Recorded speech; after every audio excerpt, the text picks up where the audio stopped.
Good morning, everybody. Welcome to our Teaching Personnel and Bramble webinar for live online teaching. Thanks very much for joining us this morning.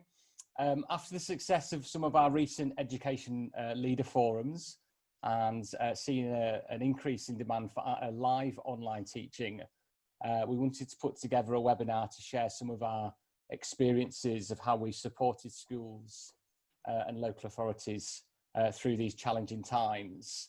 The webinar will be about 45 minutes long. We'll cover a number of things. We'll look to share our experiences of delivering a live online teaching service. We're going to give you a demonstration of a system called Bramble, which is a live learning platform which has been designed specifically for use in the education sector. And we'll also explore safeguarding and emotional well-being of online learners. There are three of us on this webinar this morning. My name is Paul Wheeler. I am a director for a group of companies called the Supporting Education Group. We provide support services to schools, including staffing, legal support and training. I have Scott Kelly with us today. Scott is a director at Teaching Personnel. Teaching Personnel are the largest recruitment agency in the UK, which supplies to schools. Scott has previously been a teacher. He's taught maths and PE in Tasmania, London and also South Wales. Scott's main areas of responsibility is to deliver tuition and now the live online teaching across England and Wales. We also have Will Chambers with us today. Will is the founder of a company called Bramble, as I mentioned earlier. And again, that's a technology platform purpose-built for education. On the slide in front of you, you'll see our contact details, and we'll run these past you again at the end of the session. But please feel free to get in touch with us if you have any questions that remain unanswered at the end of this. At the bottom of your screens, you'll see a Q&A option. You can use this at any point during the webinar. What we'll do is towards the end, we'll try and find some time to answer as many of those questions as we can.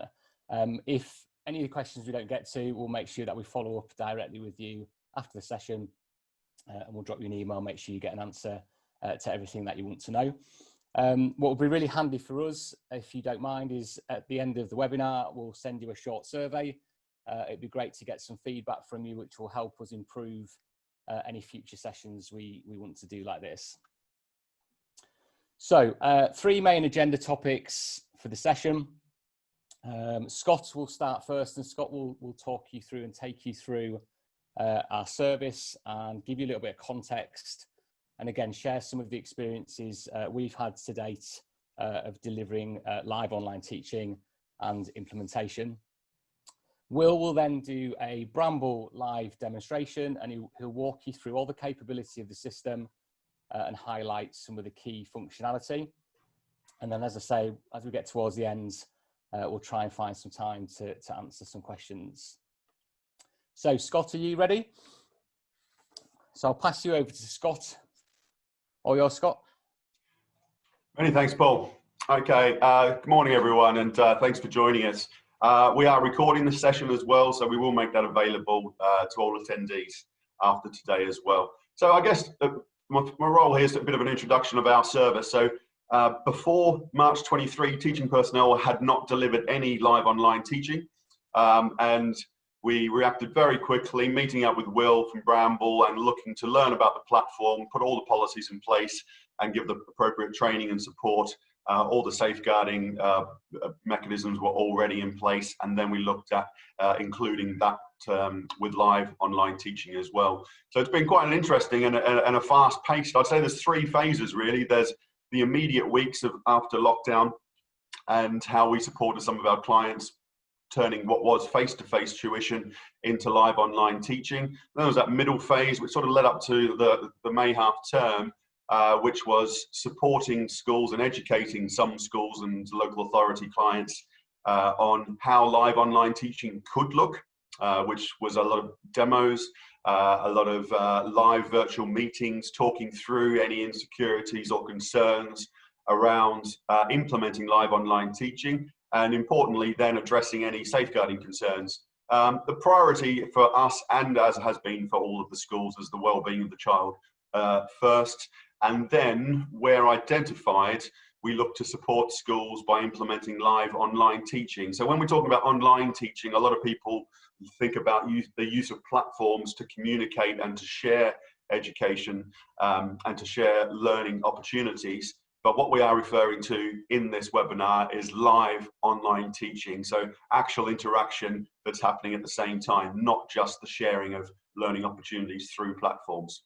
Okay, so just to give you a bit of a snapshot of what has happened, we've actually delivered over 70,000 live online lessons. Okay, so that has been from March 23 right up until this morning. Okay, the learning opportunities have been very flexible. They've happened at different times of the day. They have happened when schools and local authority services have identified children that would benefit from having that live experience as opposed to the sharing of resources and learning opportunities.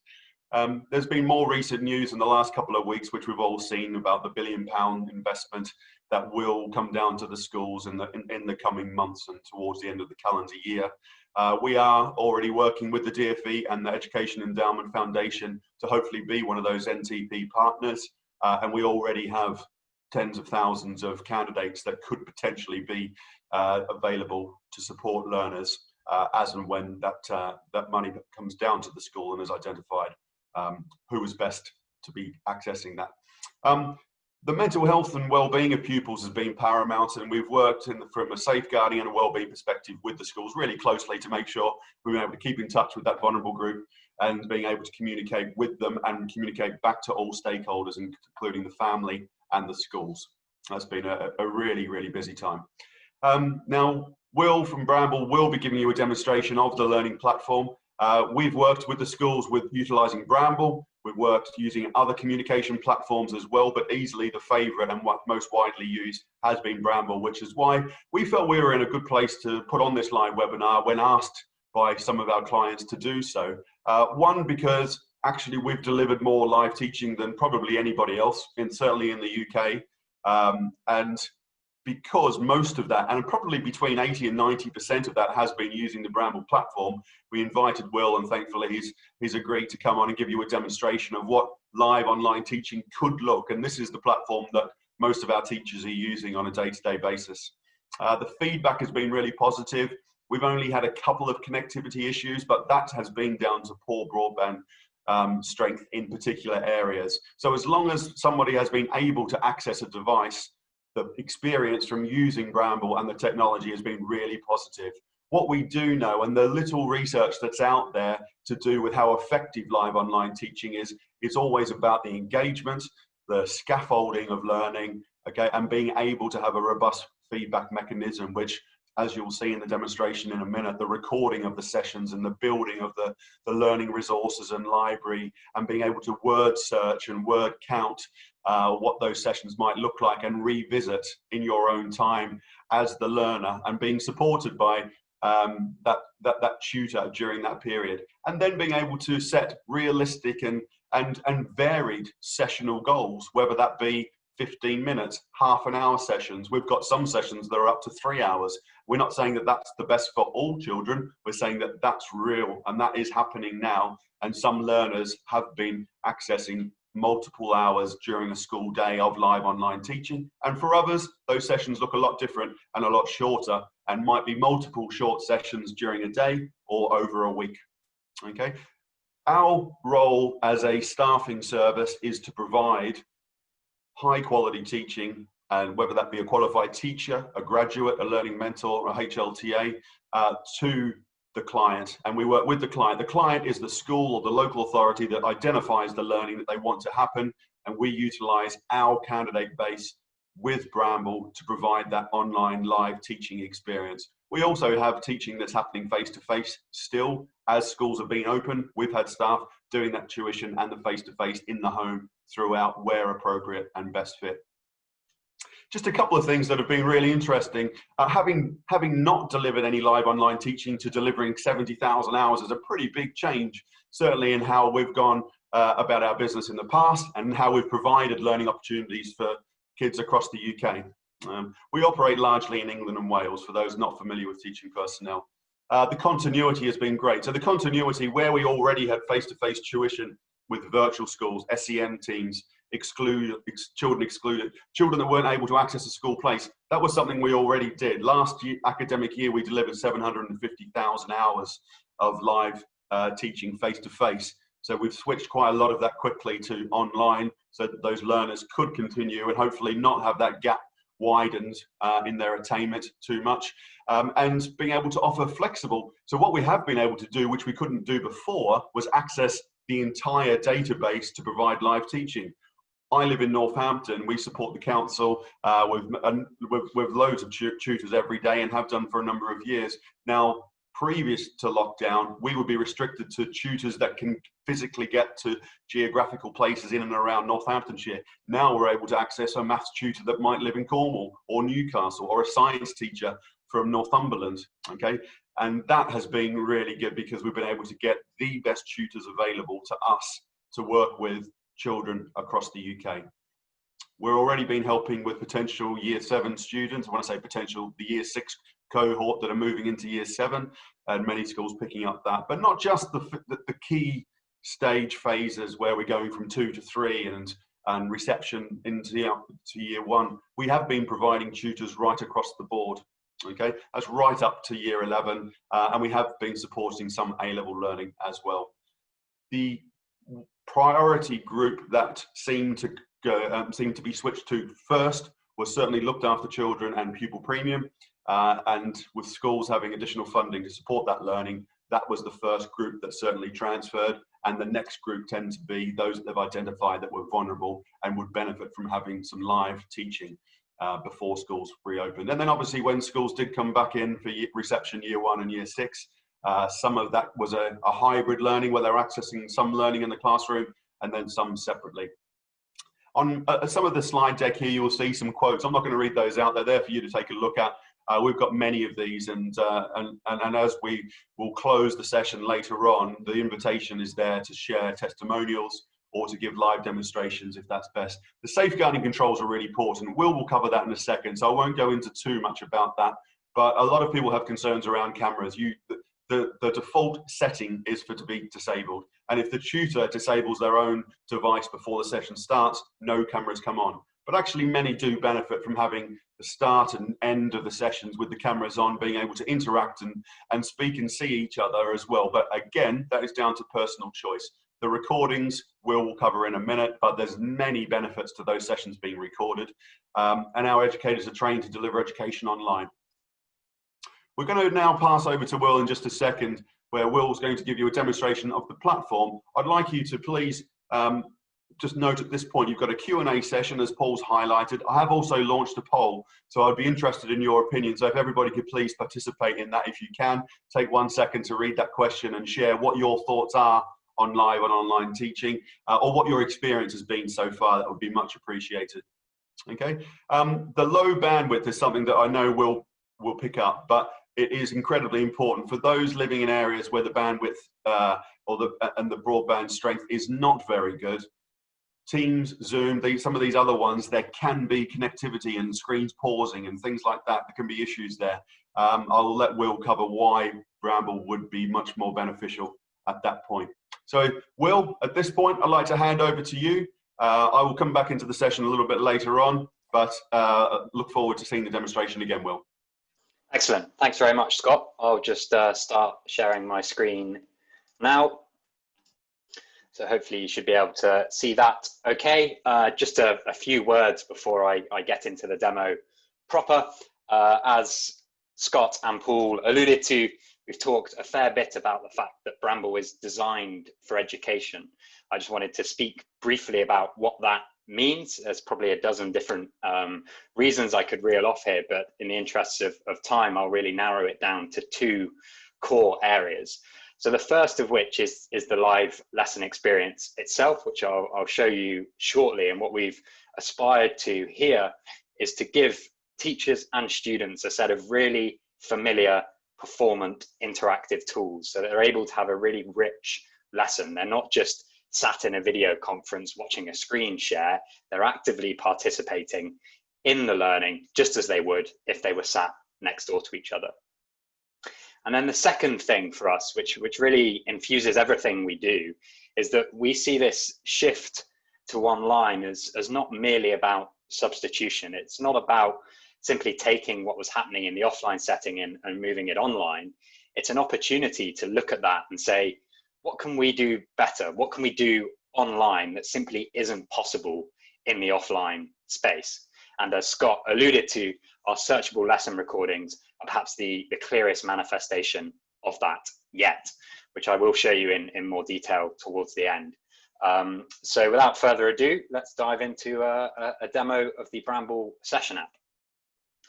So the way Bramble works is that it's incredibly easy to access. For a student to join their first lesson, all they need to do is open up a link on their device. So they get sent this link by you or by the teacher. They simply open that up and they load straight into their live lesson. They don't have to download or install anything or create any accounts. We really have worked to minimize friction as much as possible on that front. And Bramble works across devices as well. Whilst we recommend using a laptop or desktop computer where possible, as much for screen size as anything else, you can also access Bramble, have a full lesson experience with lesson recording, with voice, with video, with resource sharing on a mobile phone. So if that's all that students have got access to, they can still have a pretty rich experience. And again, no need to download or install any apps on their phones. They have to worry about deleting stuff to free up space on mum or dad's phone. They simply hit a link in the browser and they get straight into a live learning lesson. So if I load into my room here, we start by doing a quick test of the speakers and microphone. So here I've got a sound playing and I just need to choose which animal I can hear. And then you can see the microphone test here.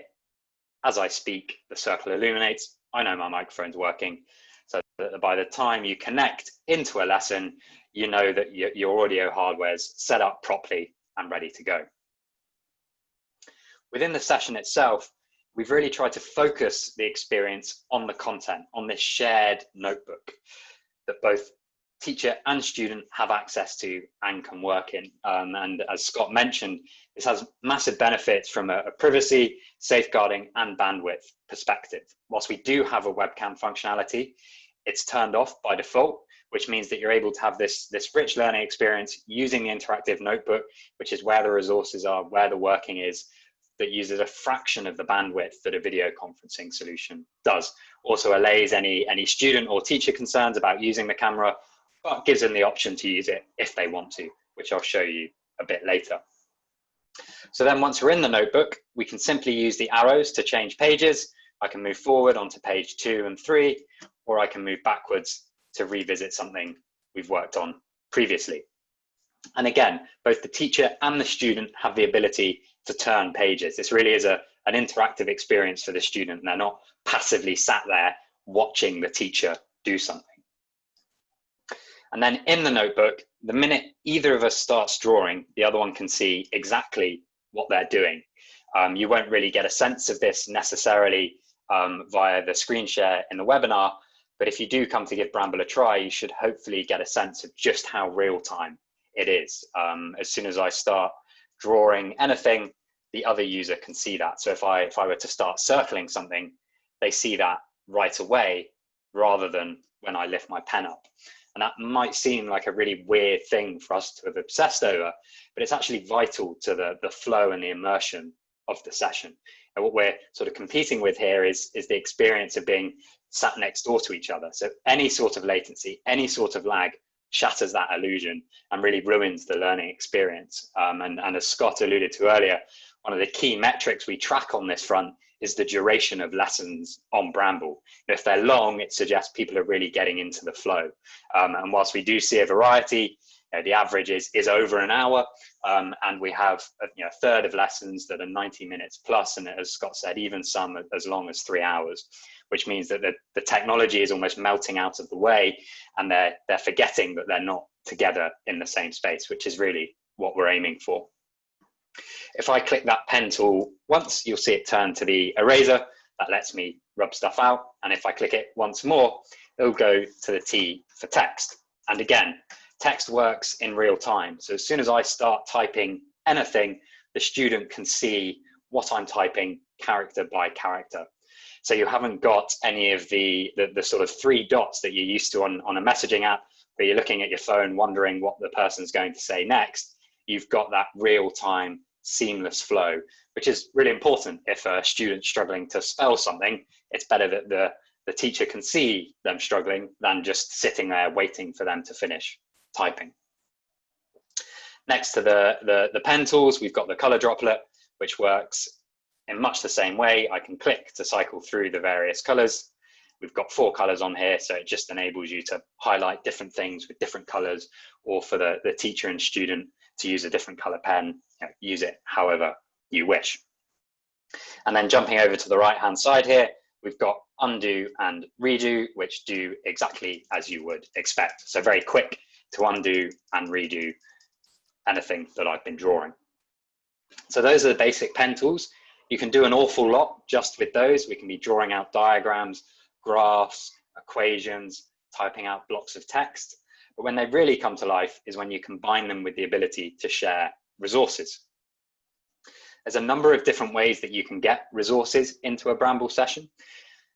The easiest one to start with is by clicking this icon here and choosing to upload from device. This will open up my file explorer and let me upload any image or PDF from my computer straight into the notebook. So if I choose this image here, shared almost instantly, the same is true for the other user, and then we can start adding our annotations either in line or jumping over to the other side here and adding some comments, be it with the pen or the text tool. So that's a good place to start, but I can also just drag and drop resources straight into the notebook. So this is super quick. I can pull in a diagram of an animal cell and then say to the student, okay, could you add some labels to these for me, please? And they can go in there, use the text tool, type those labels in, have that nice interactive experience. Now we can also upload any PDF, which means you can effectively share any type of document. If you've got a Word document or a PowerPoint, you simply export that to PDF and load it into the notebook, and it's shared very quickly.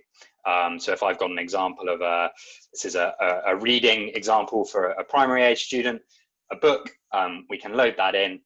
It's in landscape form, fills the page, and then we can go through and emphasize certain words or certain sounds, adding annotations on top. If we've got a portrait document, say an exam paper, certainly for secondary level students, a lot of tutoring sessions are looking at past paper questions. Load that in, got the whole past paper into Bramble almost instantly. And then we've got the ability to add our annotations in line or over on the other side here. Because you're viewing this through a screen share, you might be struggling to make out the text due to the pixelation. Another benefit of the shared notebook is that when you're in a Bramble session, it's super high resolution. So it's much easier to read than what you're seeing through screen share at the moment. You can also bring in resources on the fly from the web. So if I want to quickly search for a periodic table, I can do that, jump over to Google Images, right click on that image, choose copy image, come back to Bramble, move to a fresh page, paste that in. So again, very, very quick to get stuff into the notebook and start working on it together. So the last couple of tools to cover, we have the camera functionality here. So if I click on that, you'll see it gives me 2 options, the ability to use my webcam or to take a snapshot. So I can use snapshot to hold something up to the camera and take a quick picture of it. This is an easy way for students or teachers to get written content or homework or anything like that into the notebook very quickly. We've also got the option to use webcam mode, whereby we can both see each other and have a chat, maybe at the start and end of the session to say hi and bye before going back to the notebook to focus on the content. And then the final tool is the export functionality here. So if I click the email icon and click continue, that's going to reset this notebook, send both me and the student a PDF copy of the notes, which is a really useful reference. Now that's just one of the records of the session. Of course, the more powerful one is the lesson recording. So what you can see here is a real student's library. I've obviously changed the email addresses, but these are genuine sessions that took place back in March. You can see the sort of vanilla information, like when it was and who was in there. But we're doing some really cool stuff in terms of analyzing the content of that session. So to start, we've got the number of words spoken, a good indicator of whether this was a one-way session or more of a dialogue. And then we're using the transcripts to generate these synopses showing what was discussed in any given session. So it makes it very easy for student, for teacher, for administrator, for school to see, yeah, okay, so that session on March the 20th, that was a maths lesson, which was clearly distinct from the biology lesson on the 23rd and clearly different from the chemistry lesson on the 5th. But even more than that, you can delineate within subjects. So clearly these two sessions on the 23rd, this one on the right here was a human biology session. On the left, we've got a plant biology session. So these synopses give a really nice at a glance reference for what was covered in any given session. And from here, the student can access the PDF copy of the notes as well as the full lesson recording. But where the magic really comes in is with search. So we found that whilst those recordings are very useful and a kind of necessary starting point, they're too big on their own. You need a way of interrogating them, of getting at them. So what we built is a cutting edge search technology, which enables students and teachers to search all of their lessons for anything they've talked about or any resource they've shared. So you can see here an example of the library. I started typing in mitosis and it looked up and said, yeah, you've discussed mitosis 90 odd times. But we go one step further than that and really try and guide the search. So we say, what did you talk about when you talked about mitosis? You also talked about meiosis and cells and chromosomes. So is it one of those more specific searches that you want to go for? So if I choose mitosis and meiosis, that's come up 41 times across our sessions, either spoken as typed text or shared resources. And sure enough, 41 hits across 15 different sessions. I can see here the synopsis for that session to give me a sense of what was covered. I can see that there were 9 hits in this particular lesson, which is why it comes first. And then I can see for every time mitosis and meiosis were mentioned in the same context, what that context was. So it enables me to look at these sentences and choose where in the lesson I want to jump into the recording to answer whatever question it is I have. So if I click on this first example, what is mitosis and what is meiosis? I load into the session recording. Now, you guys won't be getting the audio that I'm getting where they're talking about what is mitosis and what is meiosis, but hopefully you can see as I scan through the session that this is indeed a session on mitosis and meiosis, comparing the differences between them. And this really is a phenomenal learning and revision tool for the student to have access to go from having a question about something they covered in their tutoring a week ago, a month ago, 9 months ago, to getting the answer to it in a matter of minutes is really quite transformational, and certainly something that we're seeing students are very excited about. And the other side of all of this recording functionality, as Scott said, is of course the safeguarding side of things as well. So we've got all the lessons recorded with transcripts to help keep staff and students safe. So I'm aware I've overrun a little there, Scott, so I'll stop sharing my screen now and hand back to you for any questions if we've got time.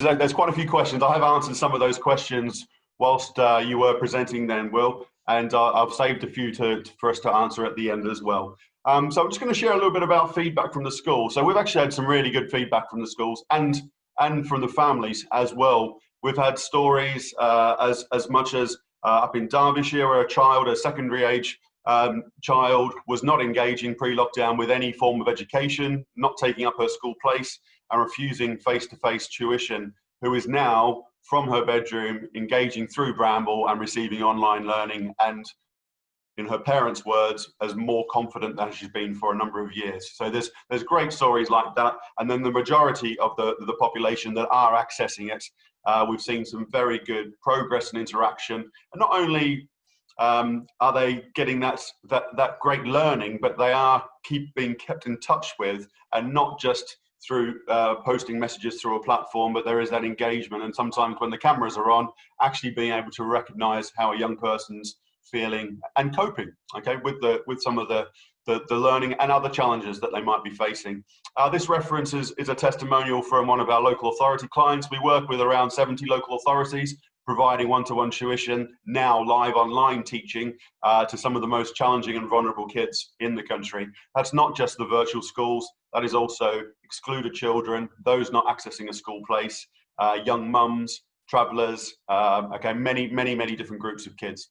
And this can be set up very quickly. I often get asked how quickly we can get tuition into place. Well, if we have the right candidate available for the child, then it's just an accessibility. If they have access to a device, we can get the learning happen as soon as the tutor and child are able to agree a time for that session to happen. Most of our sessions would normally start with some basic assessments and setting of learning outcomes, learning objectives, if we haven't been given that already by the client, that being the school or the local authority, or they agree some objectives, and then the sessional feedback is given to all stakeholders, and those that the schools instruct us to give that feedback to. So a couple of things here.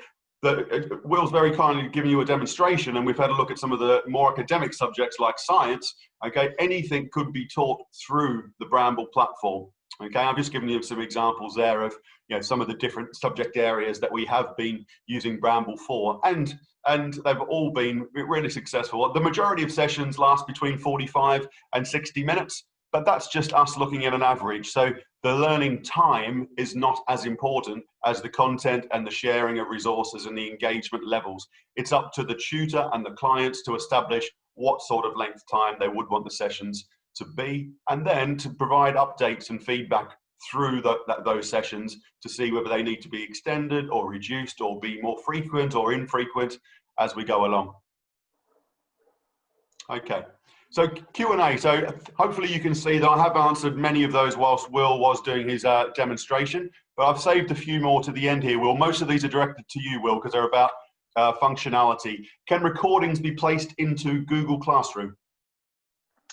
So the easiest way to access via something like Google Classroom would probably be to link out to students' My Bramble accounts, because that will enable them to view all of their recordings and search them. However, you can also just copy and paste the link to the recording and share that in Google Classrooms. So you could do it either way. I would recommend just linking out to My Bramble, because that gives students all of the functionality, but it works both ways. Excellent. Now, there were multiple questions around more than one child being educated at a time. So it might be best, I'm going to link a couple of these questions together. So one is, what is the optimum group size? Another is, what's the maximum group size? What is a small group? How many would you recommend? Would you mind addressing that, Will, and your advice? Yeah, absolutely. So we designed Bramble very much from the perspective of a one-to-one experience, as much because of the impact that has been shown to have in terms of one-to-one tutoring and its efficacy. That set of tools scales very well to a small group. So by small group, we're talking about 2 or 3 students to a single tutor, so up to 4 people in total in a session. But also in response to lockdown and the fact that schools were now needing to teach entire classes remotely, we expedited development of a product called Bramble Broadcast, which gives you access to the same set of tools, really. The same whiteboard tools, lesson recording, search, but enables you to teach 20 or 30 students at a time. We just changed a few of the audio modes and also give teachers the ability to control the tools that students have access to in that context. 1-to-1 or 1-to-3, you want every student to have a pen. 1-to-30, you might not. So works across a range of different sizes depending on what the requirements are. Thank you, Will. There's another one here. This was a common question too. So for clarification, so if you have multiple children, they all access their own copy of the same page, or they all share one central copy? So it's one central copy. Actually, a kind of design paradigm for us is this idea of a common view. Everyone can see everything that is on the notebook at all times. So you're never in a position of thinking, oh, can they see this? Can they see this bit on my screen? Can they? You remove all of that confusion. If it's in the notebook, every person sees the same thing. Keeps it really simple. Excellent, thank you, Will. The conversations being shown on screen now for searchers, so this was asked earlier, are they transcripts from voice recognition? Yeah, so we're actually transcribing across 3 different modalities. So the first of which is voice. So we do speech to text on whatever's being spoken about. We're also storing anything typed, so that's searchable as well. And then finally, we're doing optical character recognition on all the shared resources. So it means that teachers and students can also search for a specific resource, an exam paper discussing a certain question. So you've got search across those 3 different modalities. Excellent. I think I can answer this one. So do you need a special pen and graphics board to be able to write and draw on the Bramble board? And the answer is no. Is that right, Will? Yeah, that's correct. We've designed Bramble to make the most of whatever tools people have available. Your minimum is laptop, which is the overwhelming majority of our users are just on a laptop or desktop computer. If you've got a mouse, that makes it a bit better. If you've got a graphics tablet that you can plug in, costs about 50 quid, that makes it a bit better. If you've got a touchscreen device, a tablet or a touchscreen laptop, then fantastic. That's the kind of gold standard, but not a requirement. Okay, we're nearly running out of time, so I've got 3 quick questions I'm going to fire across, Will. Small groups, up to how many is recommended, and what are the issues with more learners? So it becomes as much a question of kind of class management, really, which again will be contingent on the teacher and the students involved.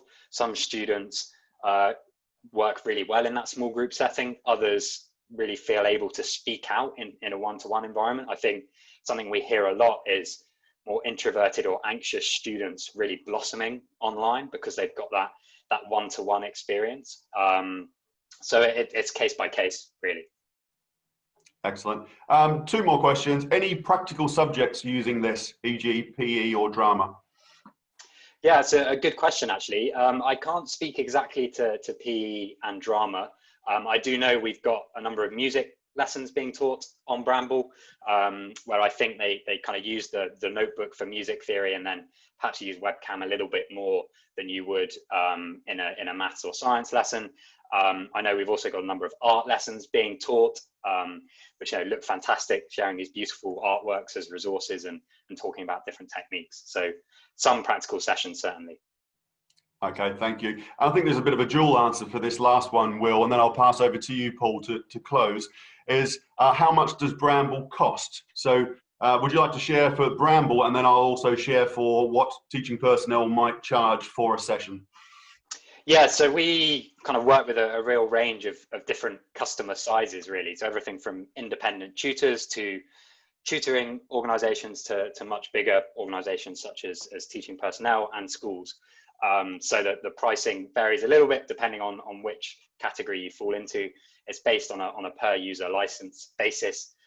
So if you do have any inquiries about that, best bet is to drop me an email with a sense of the sort of volumes you're looking at. Okay, and from a staffing delivery perspective, currently we're providing sessional staff for a minimum session of 1 hour, anywhere from around £20 up to around a maximum of £50 an hour. And that huge variation is between the qualification and experience of the candidate. Some, it's more of a learning support HLTA role that's more there supporting their well-being and doing some learning, through to A-level chemistry, physics, etc., where you've got a very qualified and experienced tutor. And how much is Bramble broadcast? A late question there as well for you, Will. Yeah, so again, that's based on a per user license. So it depends whether you're talking about 1 teacher or 20 teachers or a whole school license. So if you drop me an email at will@bramble.io, I'll be able to answer that in more detail. Excellent. And sorry, Paul, last question, just because it's very topical. Are you recruiting tutors? Yes, is the answer there. We are one of the only recruiters that kept all of our staff on throughout lockdown. So we have successfully recruited hundreds and thousands of tutors. Okay, Paul, over to you. Right. Thank you to Scott and Will, and thank you again for everybody who's attended this morning. Again, we've been through our service, we've had a look at our platform. In terms of next steps, if there are any other late questions that come through, we'll make sure we drop you a direct response to those. Again, we'll send you a quick survey so we can get some feedback on this particular event. And in terms of what we're able to offer beyond this session, we of course are more than happy to speak to you, any of you individually, about either the full package through Teaching Personnel or the service through Bramble. Scott, have you got another slide with contact details on there? So again, our contact details are on the slide in front of you. If you'd like a further demo or would like to look at some references from some of our using schools, or if you want to discuss any particular programs, then please get in touch with us. I think in summary, we think and believe that a combination of good teachers and good technology is probably a sort of winning combination for good and effective online teaching. So again, thank you for joining us this morning, and we hope you have a great afternoon.